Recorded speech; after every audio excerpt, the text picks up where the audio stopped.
الرحمن الرحيم. السلام عليكم ورحمة الله تعالى وبركاته. سو dhawaada macmiil maanta waxaan idin haynaa laba guri oo jaanisa ama fursad ah maasha Allah tabaarakallah.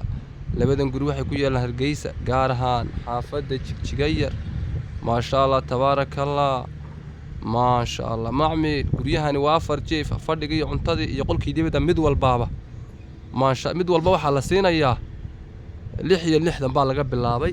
waa meel aad u fiican dhulkaaba qaali halkan ma sha Allah. wadadii intan bas ay naga xigta wadadii laamida weyneed intan baa inaga xigta waa tan ma sha Allah tabaarakallah.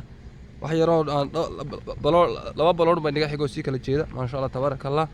xagga aan markay noqoto wadada way gooladaysaa waa intii wadada xigtay macmiil sharafta nagu xidhan markii ina gaafana la dhaafo hudheelkaas wad garanaysaan waa hudheelkii waxaan ku dhahaa Mount Royal wadada ay iska laabaysay ما شاء الله. labada guri waa labadan midkiiba waxaa la siinayaa 6 waa jaanis ama waa fursad wadadii bay aad ugu dhow yihiin ama ay afka ku hayaan ama wax yar ka xiga inta xaggan way ka haystaan markii wadada soo gooladayso bakharadaas wadada haystaan iyaguna waa sakadii la raacisay isla balooga ahay macmiil ka faa'iideyso insha Allah ta'ala. guriyahan waa 9 midkiiba 6 afar jiif fadhigii cuntadii iyo qolkii dibadda dheer laba gaari galaan ka faa'iideyso macmiil.